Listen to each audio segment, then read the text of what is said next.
72237030.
This was to be a hunting expedition, but this safari was to be quite unlike those made by others in this greatest of all the world's hunting grounds. We'd be taking aim at living targets, but our shooting would be done not with guns, but with cameras. Our trophies on color film would be alive and more permanent than any stuffed heads hung on the walls of a trophy room. My wife, Mikhaila, and I left New York for Africa. Africa. The very name is exciting, savage, mysterious. I, Armand Dennis, have returned to Africa again and again over the years, never without a deep thrill of all the senses.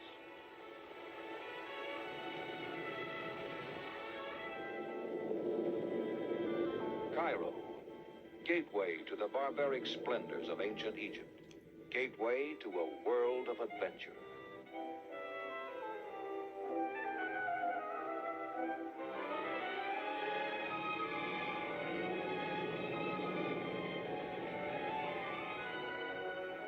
We changed planes in Cairo.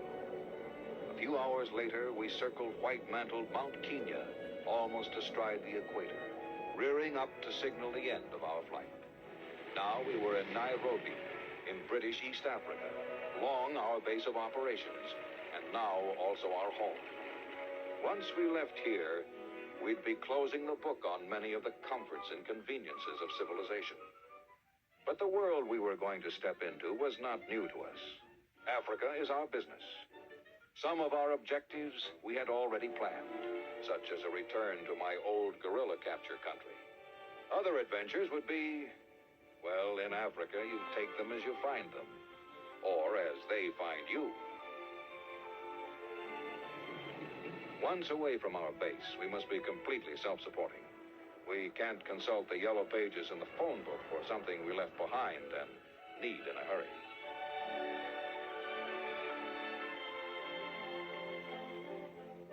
Another book we didn't use or need was a cookbook. Mikhaila has taught our native boys to do wondrous things, whether it be making home-baked bread or roast venison.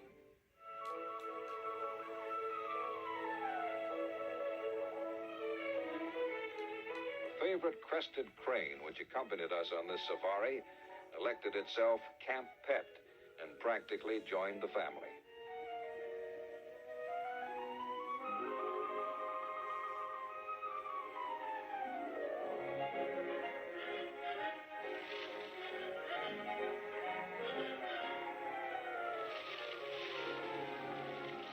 Mikhaila's outdoor beauty salon featured somewhat primitive but practical services, and apparently the idea was catching.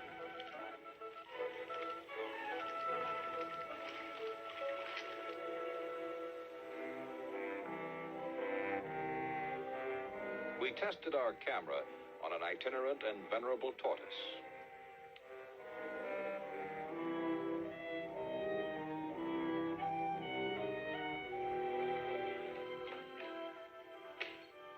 We were ready to go to work. Often to photograph animals without their being aware of our presence, we build a platform in a tree overlooking a waterhole.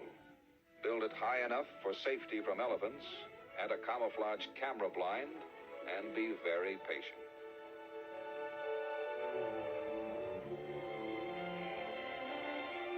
With nightfall, we settled down along with the marabou storks, which perched on the trees around us to wait for the morning sun.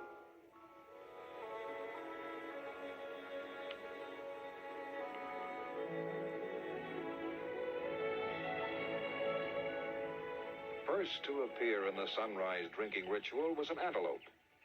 Tick birds use these for feeding stations, picking off the ticks which attach themselves to their hides.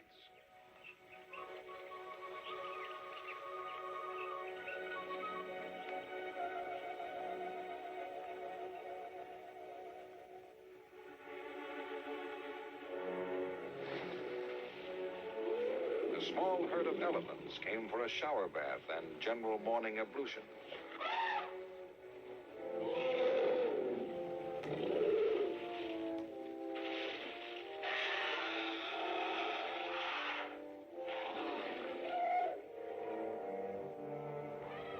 We got close enough to witness a battle between two bulls in thundering dispute over a female. 4 tons of muscle behind each vengeful lunge of their tusks.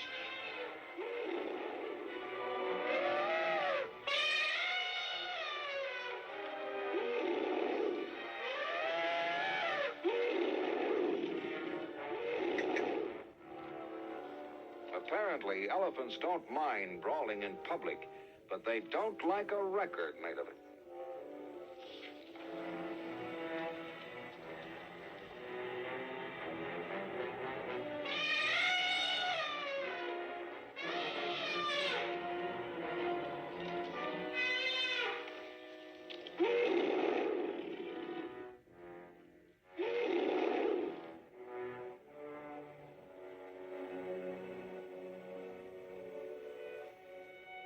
At a dried-up water hole a little further on, we came upon rhino tracks.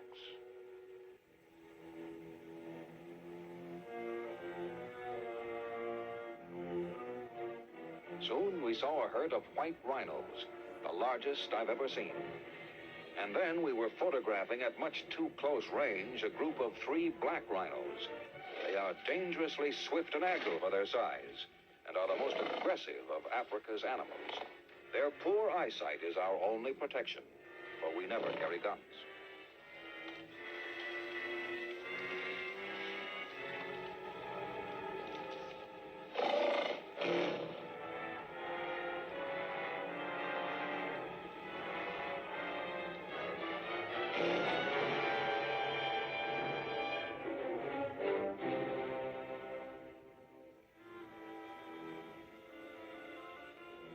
One night, as we moved westward into the bush country, a hyena raided our camp and stole my best boots. I remembered a zoo director to whom I'd once promised a spotted hyena. We had no trap, but we rigged a net.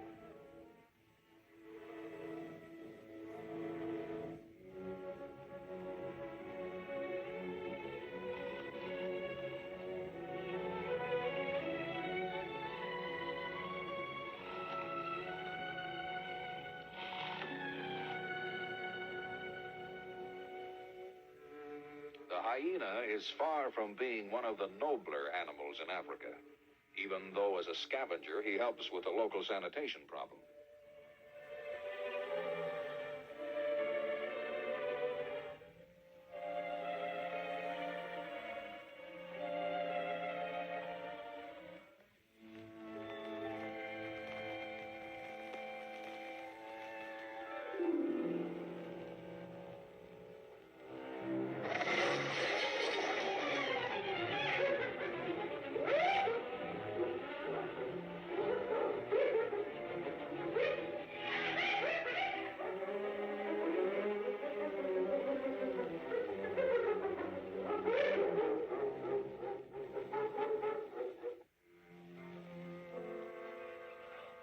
Sometimes the best way to make a capture is simply to outmaneuver or outrun your quarry, such as the porcupine our boys surprised one morning.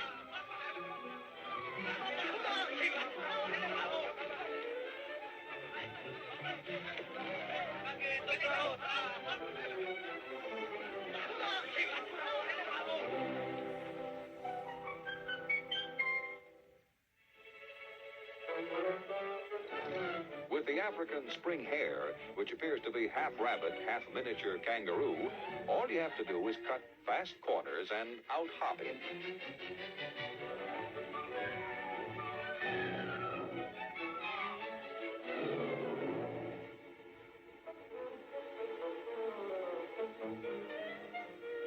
Soon, Mikayla has Mr. Spring Hare sampling a carrot and well on his way to joining her collection of unusual pets.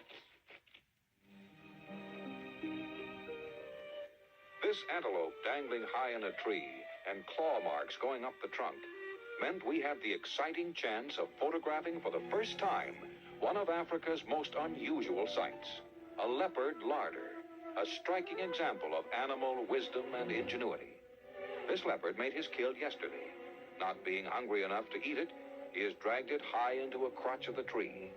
We have the luck to come upon him today when the hunting has not been good, and he's falling back upon his private preserve.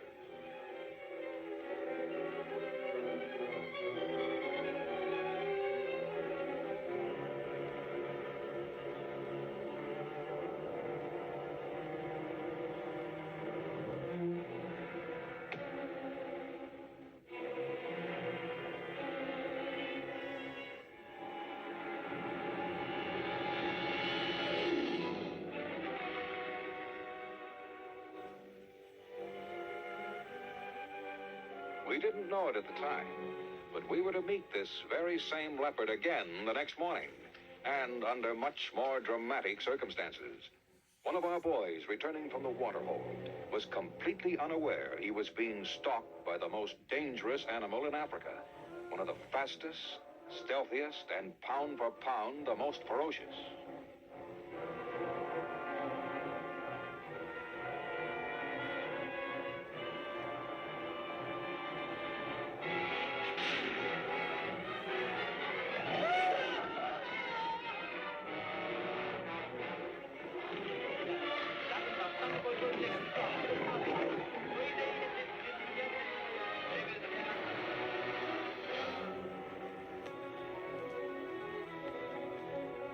The vast distances of Africa are best covered by plane. We had to take time out for a special mission I shall tell you about soon. And flying southward, we followed the Zambezi River through the Rhodesias to Victoria Falls.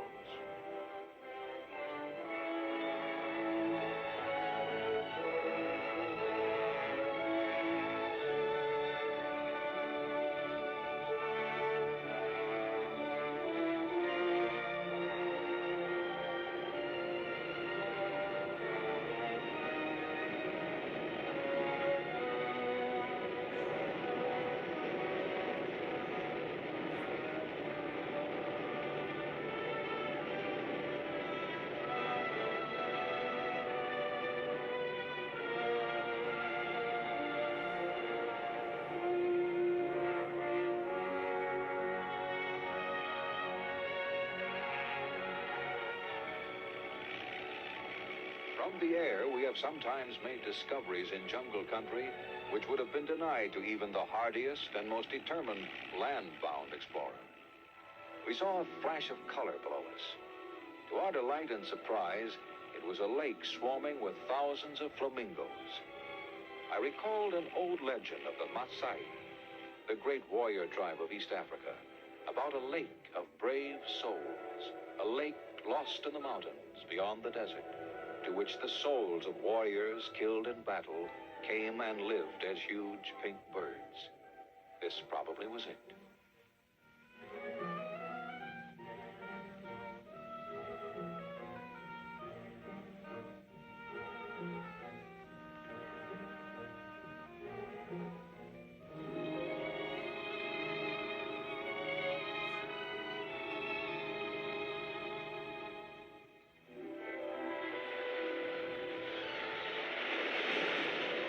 Off the Atlantic coast of South Africa, we came upon another and even bigger feast of feathers. These are gannets, and living their entire lives on remote islands, they have not learned to be afraid of man. As adults, they are snowy white with a sprinkling of black and pastel yellow and porcelain blue eyes.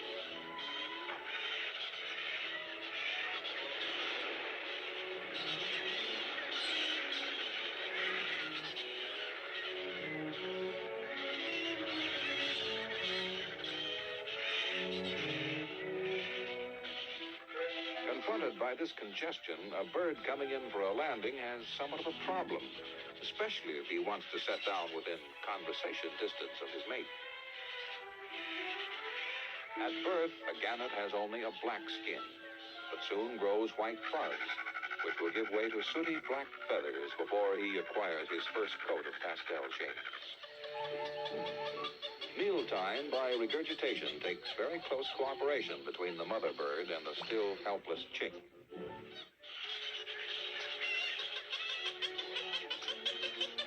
The neck seems to play a big part in the gannet's life. This may either be an argument or a budding romance. It could be both.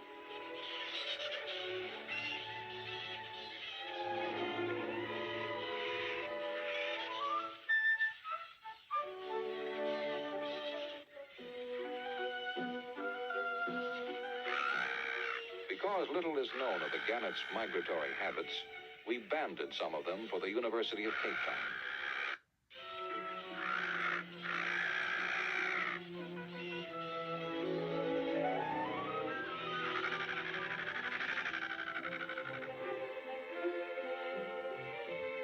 Nearby were gigantic colonies of penguins, perhaps the oddest of all birds, and certainly among the most appealing. They're birds, all right, even if they can't fly, having only rudimentary wings. These are jackass penguins and bray like donkeys. They're peaceful and rarely fight among themselves. Very good thing for them, because their beaks are as sharp as a razor. We were within radio reach of Cape Town, and I was anxious to see how the penguins would respond to radio music.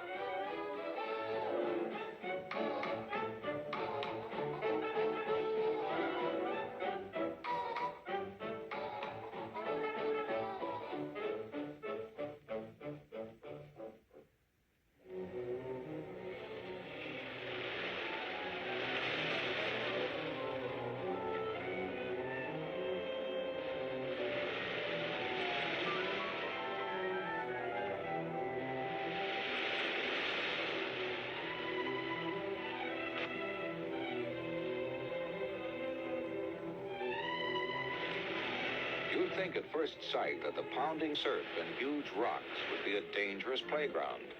But apparently these little fellows are the world's greatest freestyle tumblers and are well protected where the protection is needed.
1,300 miles north of Cape Town, on the bleak coast of southwest Africa, is a great rookery of sea lions. We had promised a university scientist a blood sample of an adult male sea lion for an animal disease control experiment. Not an easy task, because these shy babies have a way of growing up into 600-pound males. And it was one of these 600-pounders we would have to capture alive.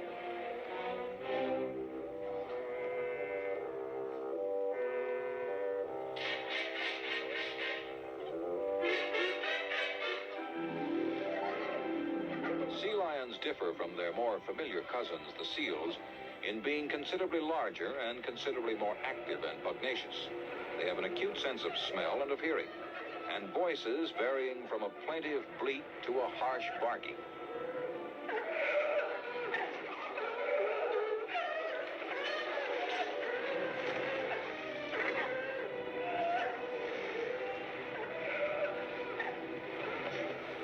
Landing in the heavy surf was difficult.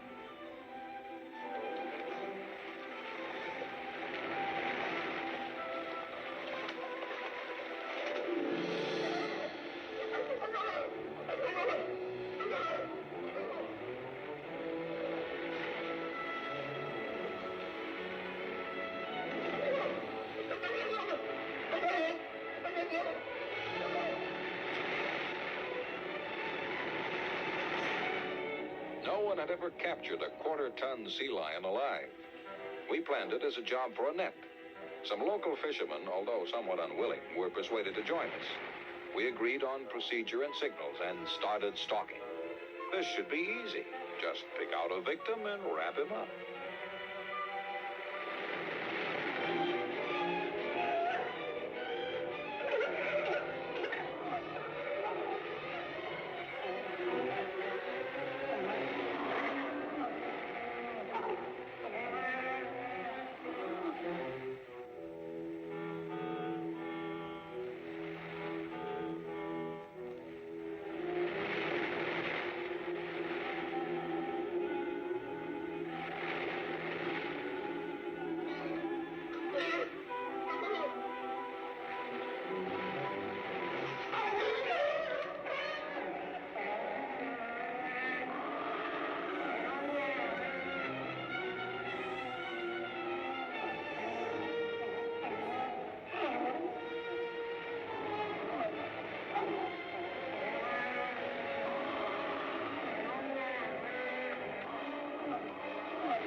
This spot will soon regain its luxuriant fur growth, and he'll never miss the few centimeters of blood we borrowed for laboratory research.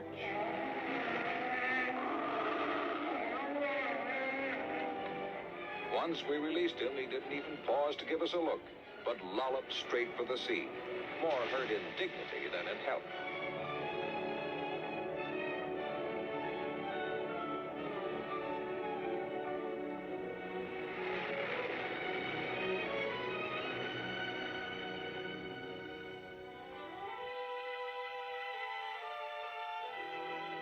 Further up the coast, we came upon a long formation of great granite cliffs, rising almost perpendicularly out of the sea. It was obviously a nesting location for vultures, and I wondered if we could obtain pictures of these great scavengers on these terrifying, lofty ledges.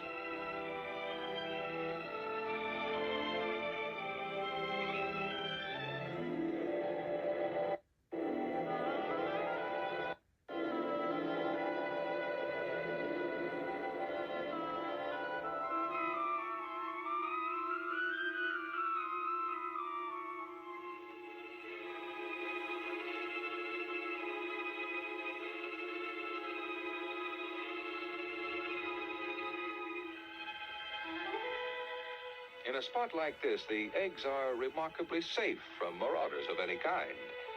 The view is also very good and extensive, and the vultures have a fine vantage point from which to spot any free meal which may develop on the plains below.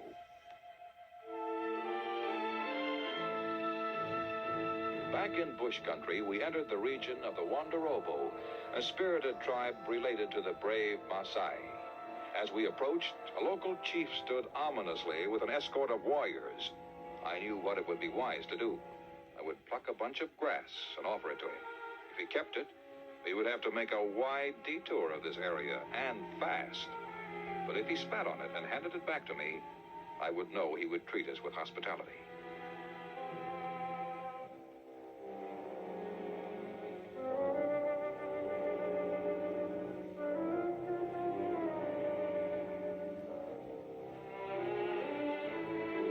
He must have liked our looks. At any rate, we were soon trusted as friends. This was the first time the chief had seen himself in a mirror. My wristwatch was equally fascinating. They thought a cricket was imprisoned inside.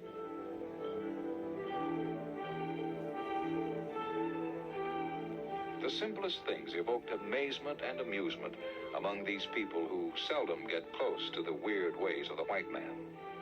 As a result of our quickly cemented friendship, for which Michaela should get much credit, the Wanderobo insisted we stay on for a party in our honor, to which they would invite other friendly tribes. African natives, emotional and fun-loving, need little excuse for a jumbo dancing party. The men of the Turkana tribe came with the ceremonial headdress, which gives their heads the long look, high style for them.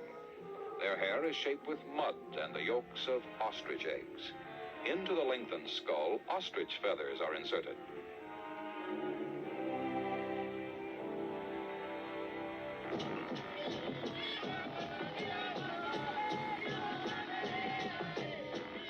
Summoned by Tendi, who also consider years ago, the Tendi warriors advanced into battle wearing on their feet huge blocks of wood to make them look terrifyingly tall to the enemy.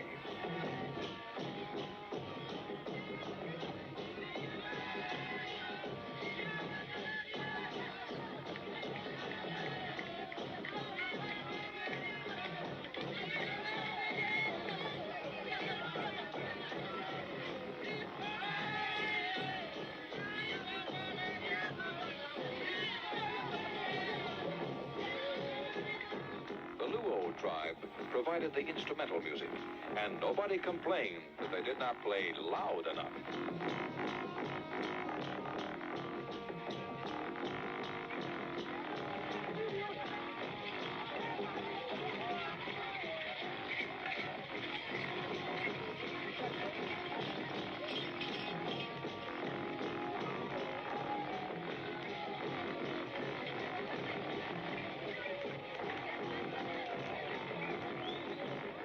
It was a fine party, and it lasted all day and all night. The next morning, we took our leave. The chief insisted we come again someday, and gave Michaela his most precious possession, a sleek pair of cheetahs, trained as his bodyguards. Later, before we got to the gorilla country, we were to know these cheetahs better.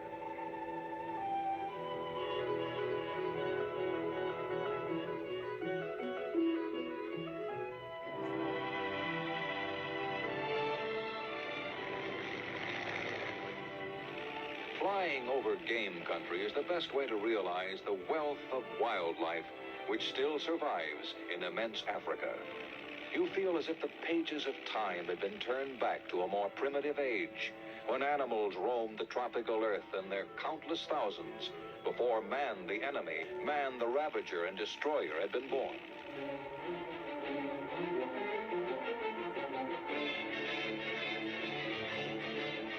We saw some impala, and quickly landed to photograph the amazing and graceful jumping of these beautiful creatures.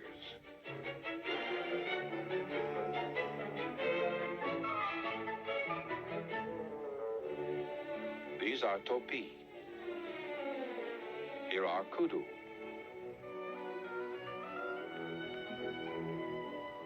A secretary bird.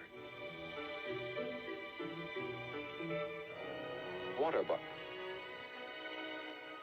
Wildebeest, sable.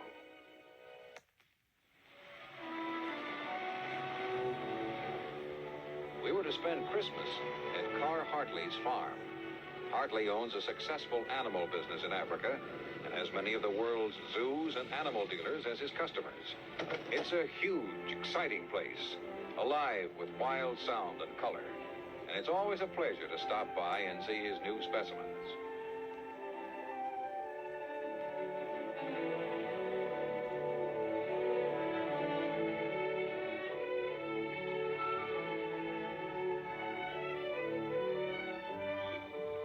Incidentally, to correct a myth of long standing, it is not true that giraffes can make no sounds. They do have vocal cords and use them, although they can't control the sound very well. The whole family works on the farm, and the variety of chores eliminates all possibilities of boredom. Hartley's proudest possessions are his white rhinos. He is the first man ever to capture this type. White rhinos are only slightly lighter in color than the so-called black rhinos, but they grow to a considerably larger size. Viciously sharp 2.5-inch thorns are a rhino's favorite salad. Here's a newly captured youngster who still doesn't like the idea. Notice his surprising ability to wheel in his own length.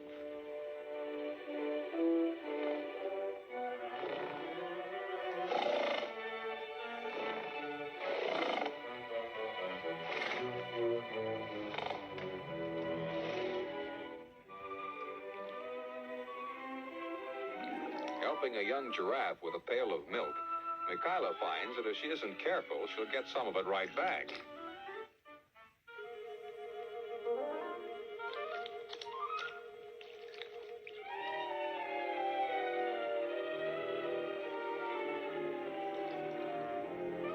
Feeding a Congoni, which is a long-faced member of the antelope family, is considerably less complicated.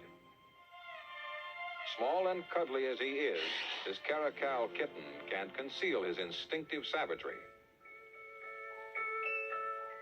At Hartley's, Christmas dinner is always an outdoor barbecue. And this year, we'd been promised what Hartley told us would be a 180-pound turkey.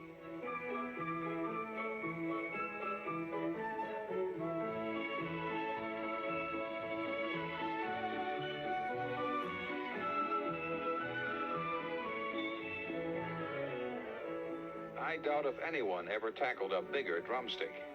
And the 4 young Hartleys were watching with amusement as I prepared to take the first bite.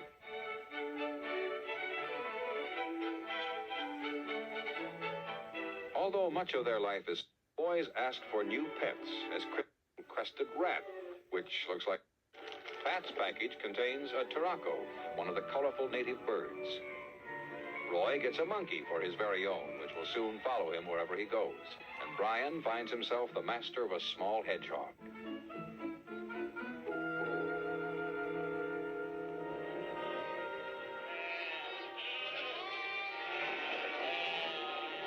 From Hartley's, we moved on to the farm of another of Kenya's colorful characters, the Englishman Raymond Hook, the man who trains cheetahs.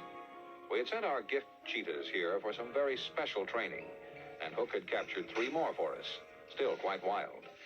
We found out soon enough which cats had to be introduced, and which ones were old friends.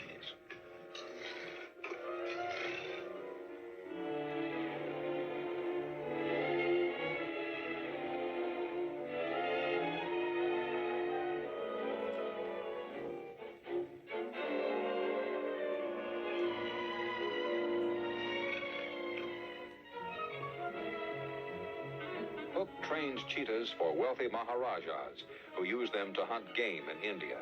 And he claims to be the only man left in the world who really knows the secrets of cheetah training. He uses a long-handled wooden spoon with a tidbit of meat in his obedience class.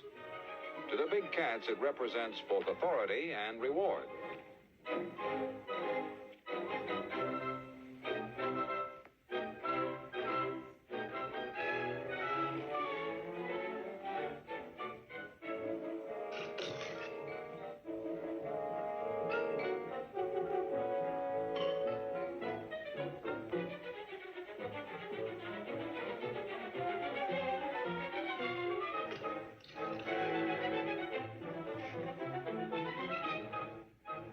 cats are taken to the open plain for advanced training. A cheetah is larger than an adult greyhound and very much faster. No animal in the world can match its speed over 200 yards.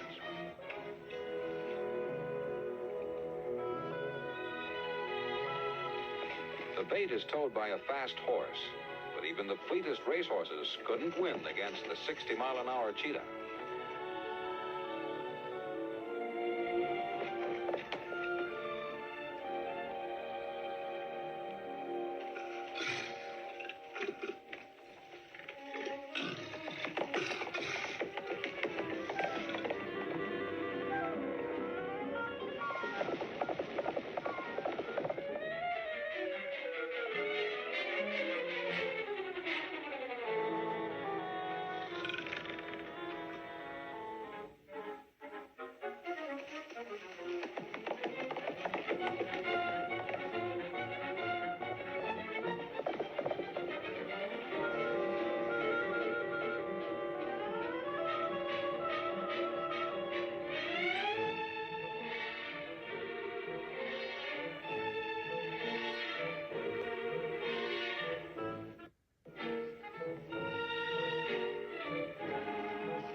Before long, Hook and the educated Spoon have made the cheetahs reasonably docile, and Michaela walks them on a leash as nonchalantly as a lady promenading her poodles on Park Avenue. One day comes the thrill we've been waiting for, an attempt at a new and humane method of capturing uninjured the fast game animals of the plains. The Indians use the cats on actual hunts to kill, but we want our quarry, as a Thompson's gazelle in this case, alive and unhurt, so our cheetah is carefully muzzled. Cheetahs have blunt claws, don't slash like other cats. In full stride with a glancing blow of a front foot, they throw the buck off balance, then go for the throat to choke their prey.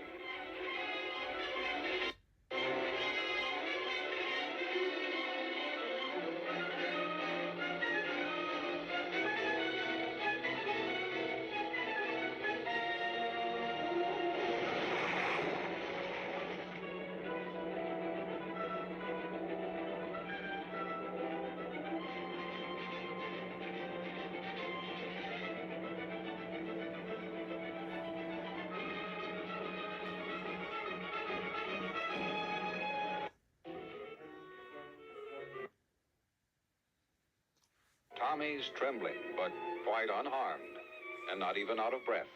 Our new method is a success.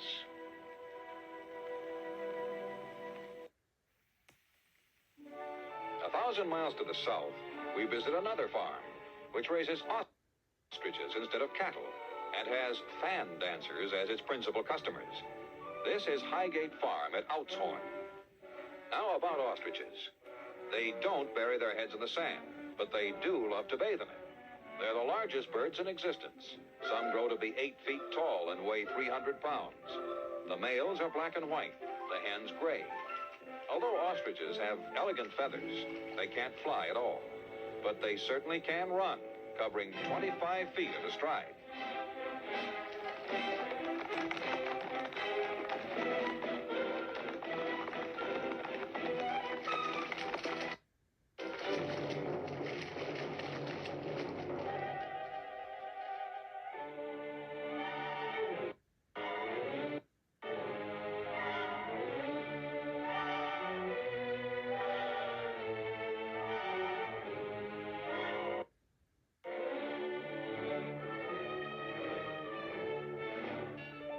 An ostrich egg makes a very good omelet for about 6, but you practically have to be a safe cracker to open it.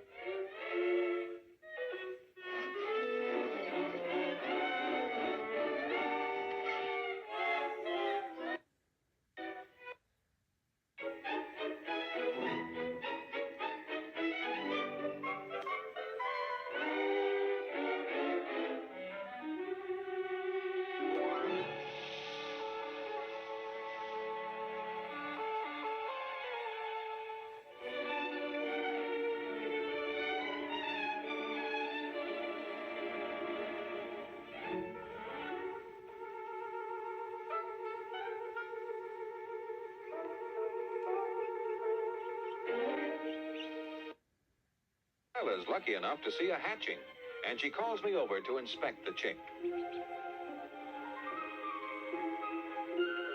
It's hard to believe that this chick, this ungainly pipsqueak, will grow up taller than a basketball center and heavier than the circus fat lady.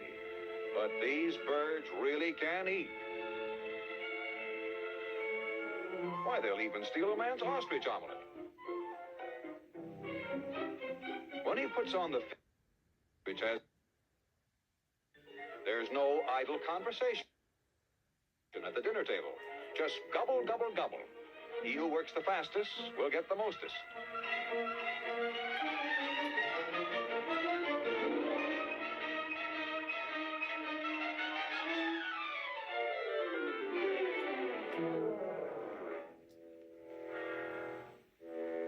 The ostrich in the middle is the village idiot. He keeps on doing this between meals, and then at dinner time he's too tired to eat.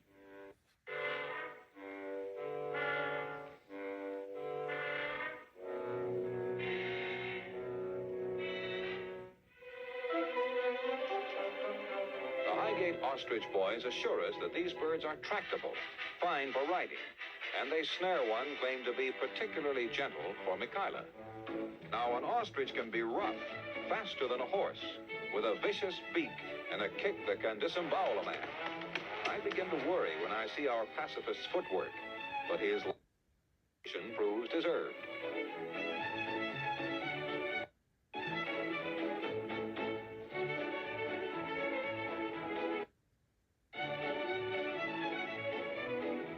Mykyla not only gets aboard, but stays the course, and I lose a bet. Then the ostrich boys join in, and before long, we're in the middle of an ostrich rodeo.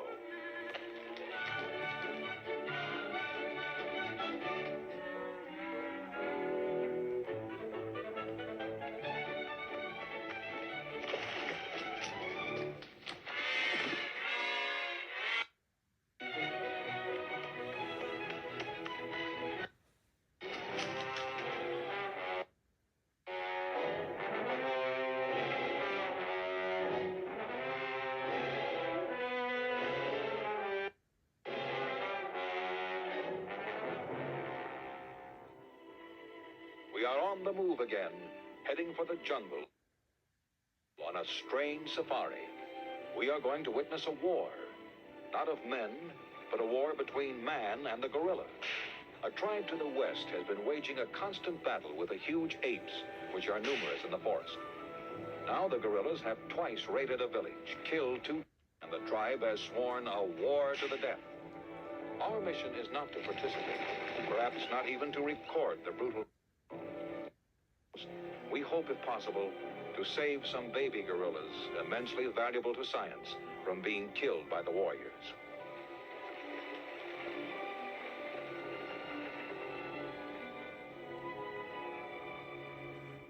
Before us unfolds the dramatic spectacle of Africa. This is wild animal country, and we sense the danger which is all around us. For life here is never placid. The cycle is violence, followed by abuse. These zebras are nervous at the sight of their mortal enemies, the lions. Even though they know that Simba rarely kills on a full stomach, generally hunts at night and only for food, not blood.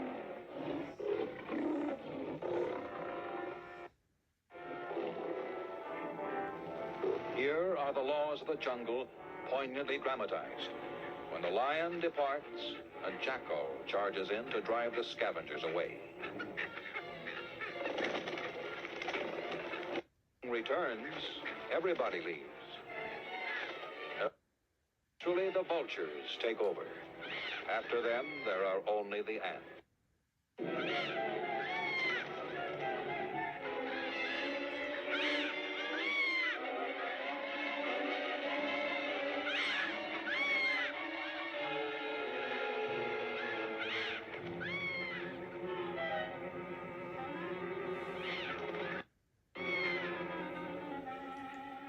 Portrait of a bull spoiling for a fight.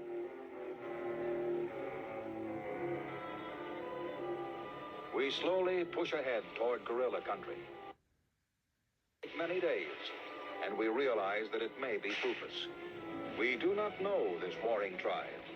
We wonder how they will receive us.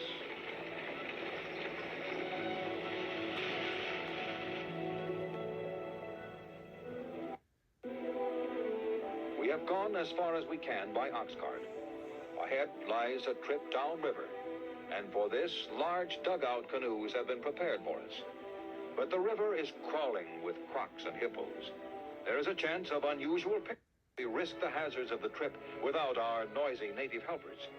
We decide to build a camouflaged raft, use an outhouse, and see if we can get away with it.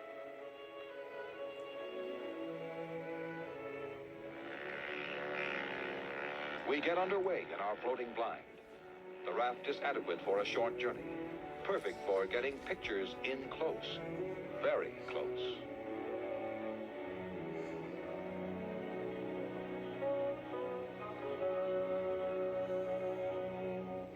First come the crocodiles, big 15-foot man-eaters that seem clumsy but are hard, scaly torpedoes in the water. We cut our motor and hold our breath.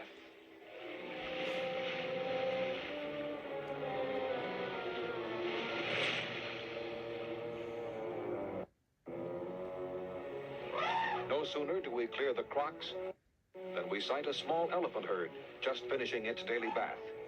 They're undoubtedly aware of our presence, but pay us little heed.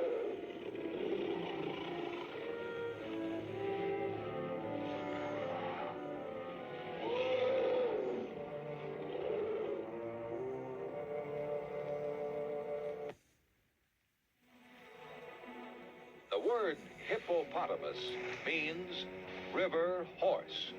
This river is full of the ponderous beasts. They can be 2 to 3 tons of unbridled ferocity and are responsible for a surprising number of native deaths in Africa.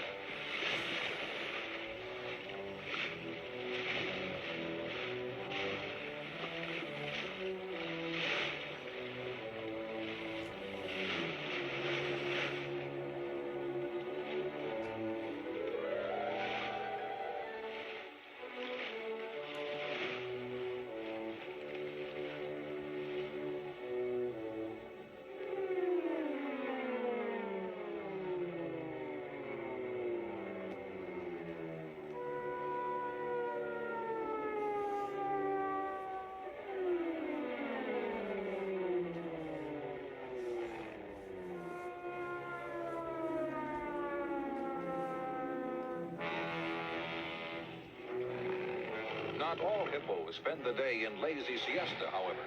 Here, 2 bulls are locked in combat. In the background, you get a glimpse of the female who goes to the winner.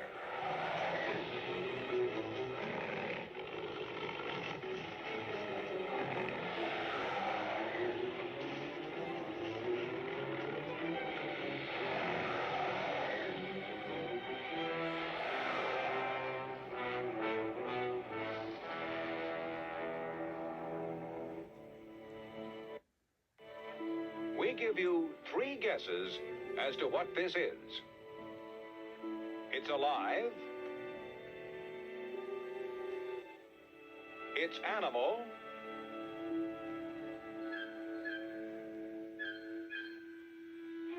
It's a beauty treatment.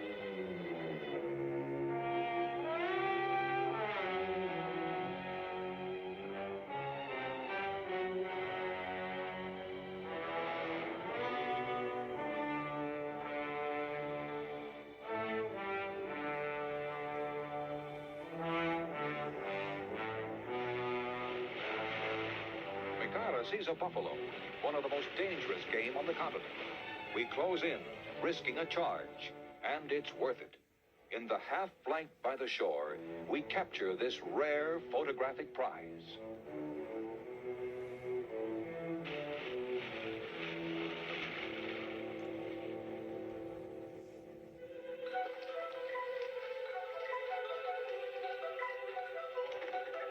These are marabou storks. Great, ugly creatures with long legs and double chins. They're scavengers, frequently snatch the choicest garbage from the vultures, dote on dead fish, and have abominable table manners. The lad with the fish in his beak isn't sharing it.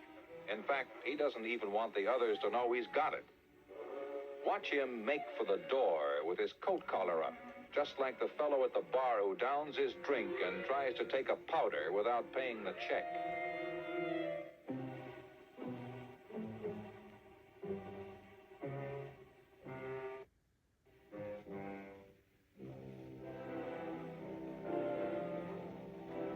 Our floating blind has given us a chance to see a rare and beautiful scene.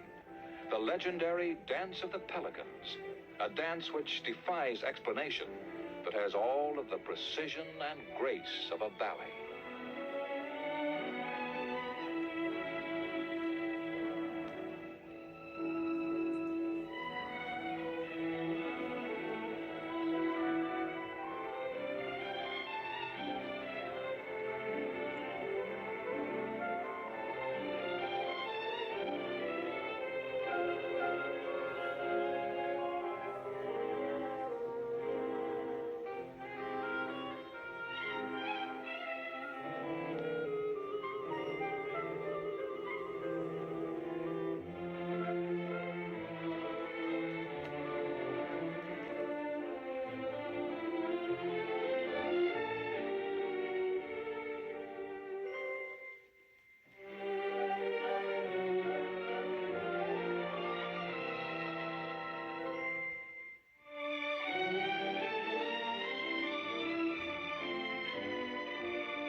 Scenery becomes more spectacular and ever more enchanting.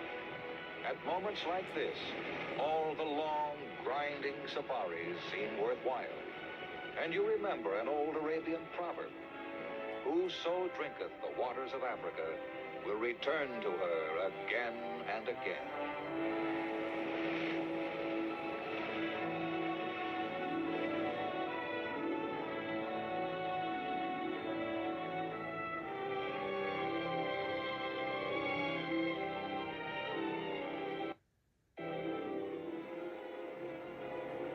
Much as we want to linger, we have to keep going. This time picturesquely by native dugout, all complete with witch doctor and leopard skin to keep away the evil eye, drummers to beat time, and many paddlers. We must get to guerrilla country. The war will not wait.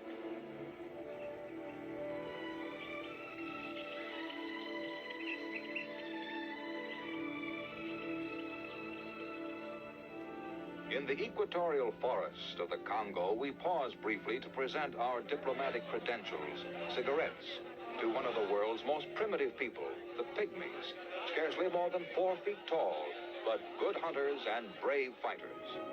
Michaela loves pygmy babies and almost precipitates a nursery row with a jealous mother who's watching and who feels that her own prodigy is being slighted.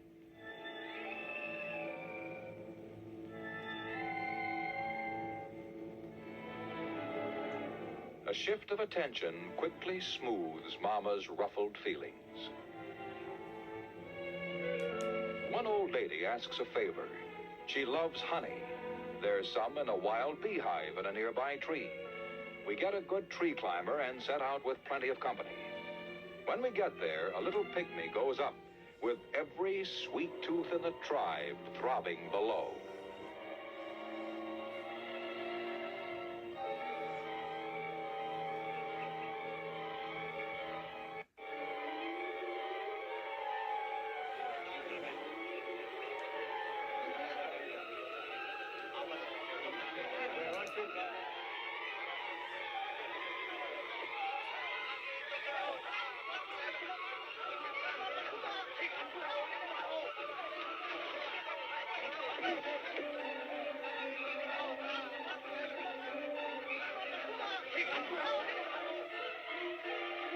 pygmies not only eat the comb with the honey, but also love to eat the larvae and young bees. The pygmies don't seem to mind the stings, but I doubt that anyone less hardened to the rigors of life in the great forests could survive them.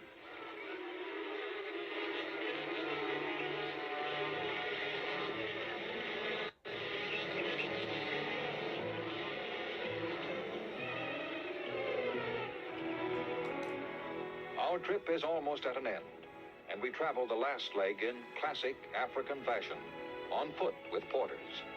Ahead is our war, and the answer to the question that has been plaguing us: has this long journey been in vain?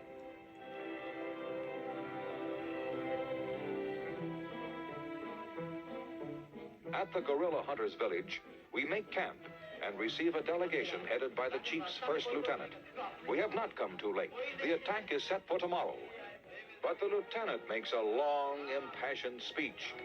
White people cannot go on guerrilla war. They bring bad luck, accidents. Guerrillas will kill many men if you come. It all adds up to one simple word: no.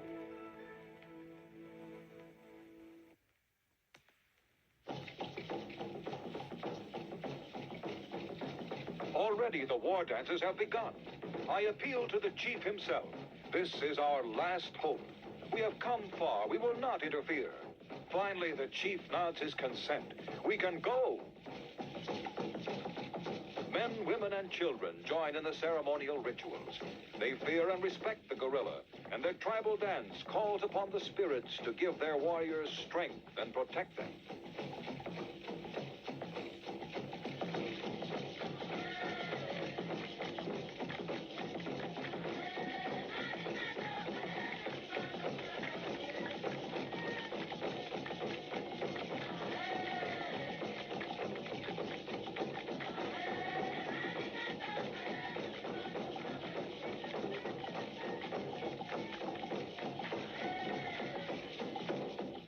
Michaela joins in on the noise-making.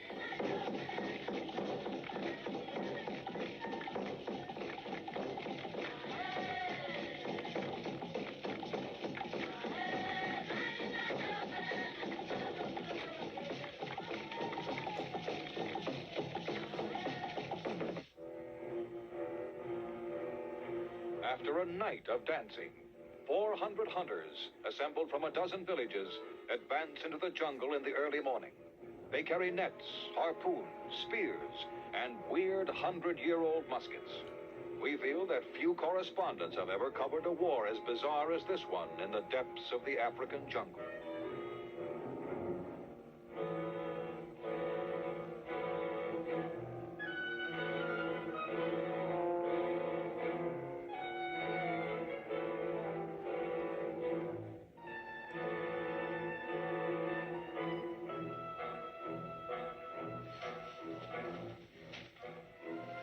Scouts have located the guerrillas, and a circle of bush is cleared quickly before the huge apes get alarmed enough to attack.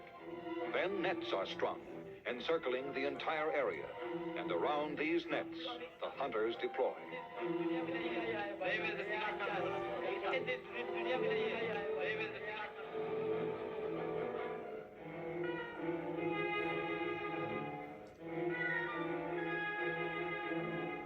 The old muskets are loaded.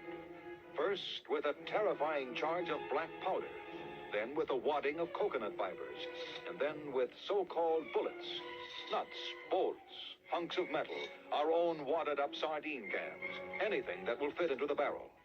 On top of this goes this spear with a razor-sharp blade. All told, a murderous weapon.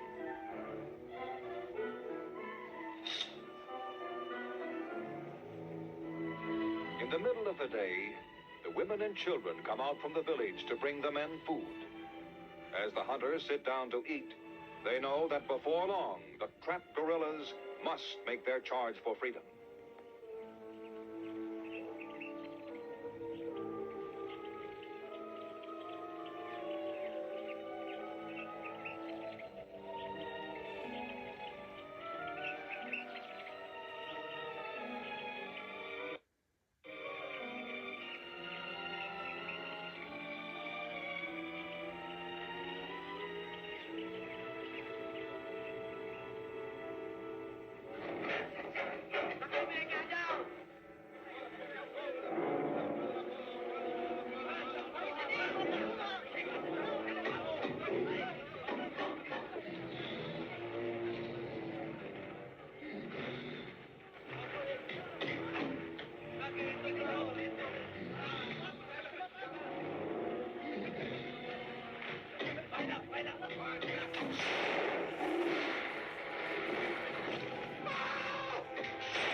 has taken place at the net. The female is dead, but the male, although wounded, has slashed one of the hunters. We give the man first aid. The gorilla has torn a huge hole in the net and almost made good his escape.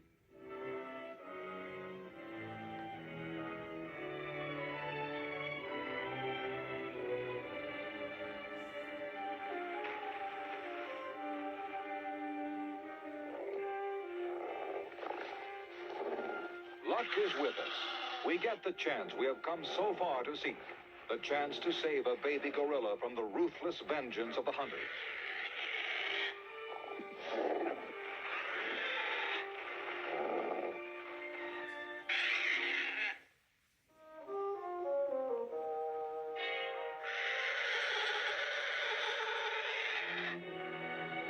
He doesn't like me at all, but he gets along fine with Mikhaila. The savage hunt is at an end. The warriors truss up the dead gorillas on poles and carry them back victoriously to the village.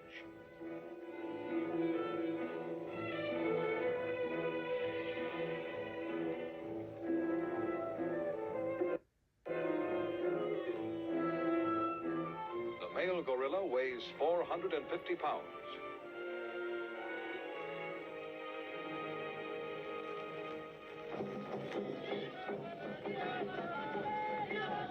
The gorillas are quickly skinned. The meat is cooking, and a savagely triumphant dance begins. The natives raining angry blows on the gorilla skulls.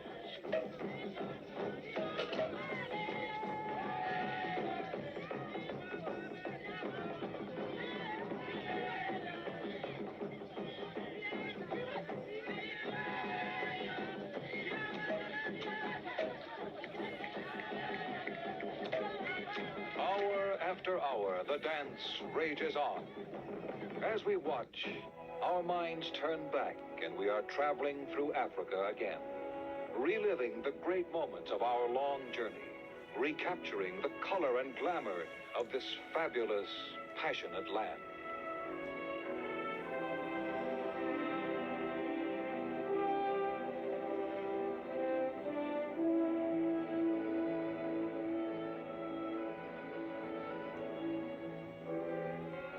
Yet not all our memories are of serenity and beauty, for Africa is still savagery, violence, terror.